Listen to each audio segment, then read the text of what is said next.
देखिए कितना उम्मीद है, ये ममता बनर्जी की जो डेस्परेटनेस है ना, वो देख के आपको पता चल जाएगा। जितना इलेक्शन नजदीक आ रहा है, ममता बनर्जी का डेस्परेटनेस, उतावलापन, टेंशन, पेट के अंदर बटरफ्लाई जैसा एक्सपीरियंस होना बढ़ रहा है और तरह तरह की चीजें उनके भाषण में आ रहे हैं। यहां तक राष्ट्रपति शासन से लेकर सब कुछ आ गया जो हो सकता है या होने की संभावना हो सकती है डेमोक्रेसी में, सारी चीजों की बात ममता बनर्जी कर चुकी है। तो ये दर्शाता है कि भारतीय जनता पार्टी की सरकार बनने वाली है और इसीलिए ममता बनर्जी की बौखलाहट जो है वो बढ़ रही है। और संख्या के बारे में तो मैं बता नहीं पाऊंगा, मैं सिर्फ इतना बताऊंगा 2/3 बहुमत के साथ भारतीय जनता पार्टी की सरकार बनने वाली है। घुसपैठिया और एसआईआर कौन सा ऐसा मुद्दा है जो आप लोगों के पक्ष में होता हुआ नजर आ रहा है? देखिए, घुसपैठिए का मुद्दा और एसआईआर दोनों देश की हित के लिए बहुत जरूरी एजेंडा है। बाकी कौन सा इलेक्शन में काम आएगा भारतीय जनता पार्टी वो सोचता नहीं है। भारतीय जनता पार्टी का चिंतन बाकी राजनीतिक दलों से थोड़ा अलग है। हम सिर्फ नीति के लिए मानते नहीं कि कंट्री फास्ट, हम सच में मानते हैं कि कंट्री फास्ट होनी चाहिए। भारतीय जनता पार्टी के लिए घुसपैठ और उसके साथ साथ एसआईआर जो दोनों लिंक है, क्योंकि घुसपैठ या एसआईआर के माध्यम से भी पकड़ सकते हैं। तो जो भी विषय है, लेकिन घुसपैठ एक ऐसा विषय है जो देश को सालों से खोखला कर रही है। तो इसलिए भारतीय जनता पार्टी के लिए ये इलेक्शन का मुद्दा नहीं है। हम इलेक्शन में बोल रहे हैं, लेकिन ये देश का मुद्दा है। देश रहेगा कि नहीं रहेगा इसका मुद्दा है। जिस कॉन्स्टिट्यूंसी में आप हैं और जिस लोकसभा कॉन्स्टिट्यूंसी में आप हैं, वहां पर हुमायूं कबीर और ओवैसी साहब साथ में नजर आ रहे हैं और कोशिश उनकी मुस्लिम वोट बैंक पे ज्यादा नजर आ रही है। आपको लगता है कि इसका फायदा सीधे बीजेपी को होगा, क्योंकि एक तरफा जो पहले वोट हुआ करते थे वो घटेगा? मुझे लगता है कि इस जिले में एटलीस्ट और बाजू वाले जिले में हुमायूं कबीर का कुछ ना कुछ इफेक्ट आएगा। तो हुमायूं कबीर की पार्टी जो AJUP है, अभी MIM के साथ उन्होंने गठबंधन किया, तो इन लोगों को मुझे लगता है कि मालदा में और मुर्शिदाबाद में अच्छी खासी वोट मिलेगी। बीजेपी, कांग्रेस, ये दोनों पार्टियां मालदा और मुर्शिदाबाद में अच्छी रिजल्ट करेगी। कांग्रेस की खाता भी खोल सकती है इस बार यहाँ पे मालदा में। बाकी TMC यहाँ पे थर्ड पार्टी होगी या फोर्थ पार्टी होगी।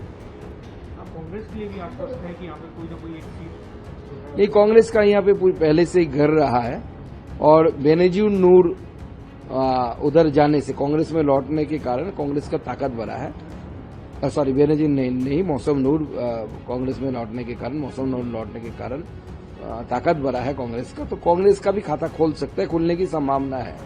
LPG और पेट्रोल डीजल ये एक ऐसे इशू है तो इस वक्त सबसे ज्यादा चर्चा का विषय बने हुए हैं और लगातार आज भी जिस तरह से देखा एक्साइज ड्यूटी जो है कम की गई, आपको लगता है कि राज्य के अंदर और देश के अंदर इसकी क्राइसिस अभी नहीं है, लोगों के अंदर गलतफहमियां हैं इसको लेकर? देखिए, क्राइसिस ज्यादा नहीं है, लेकिन क्राइसिस ना हो इसके लिए सरकार ने कुछ प्रावधान लाए हैं कि इतने दिन का बुकिंग आप नहीं कर सकते, 25 दिनों तक बुकिंग नहीं कर सकते।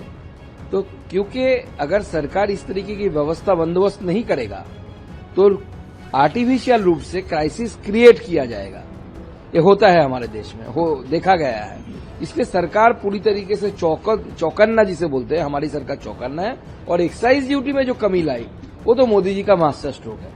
मोदी जी ने पेट्रोल और डीजल के ऊपर से जो एक्साइज जो घटाया, उसके कारण पेट्रोल डीजल के दाम नहीं बढ़ेंगे, घटेंगे।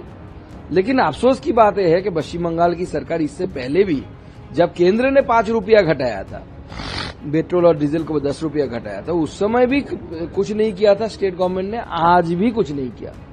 सिर्फ केंद्र यानी मोदी जी का ही सहारा बंगाल के लोगों को है। दिल्ली, माफ कीजिएगा, कलकत्ता, बंगाल की पुलिस को लेकर आप काफी बोलते हुए नजर आ रहे हैं। आपको लगता है कि इस बार 2 फेज में चुनाव है, सब कुछ किस तरीके से रहेगा और 4 मई के बाद आपको लगता है बंगाल पुलिस के व्यवहार में फर्क आएगा? देखिए, बंगाल पुलिस को हमें तो ठीक करना है।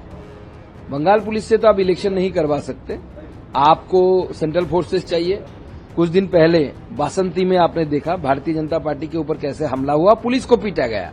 वहां पे सेंट्रल फोर्स नहीं था। सेंट्रल फोर्स अगर रहता तो सेंट्रल फोर्स वहां पे लाठी भाजते हुए आपको मिलता। उधर देखने को क्या मिला कि टीएमसी के गुंडे और लुंगी वाहिनी वो लाठी भाज रहे थे और पुलिस भाग रही थी। तो ऐसे पुलिस से तो नहीं चलेगा। हम यहाँ पे पावर में आने के बाद पुलिस की पूरी तरीके से मरम्मत करनी पड़ेगी, उनकी डेंटिंग पेंटिंग ठीक करनी पड़ेगी। बंगाल पुलिस के लिए नहीं, डर की कोई बात नहीं, डरिए मत। हम जोगी जी थोड़ी है हम ऐसे करेंगे। अगर आप ये वीडियो YouTube पर देख रहे हैं तो हमारे चैनल को सब्सक्राइब कर बेल आइकन दबाएं और Facebook पर देख रहे हैं तो हमारे पेज को लाइक करें।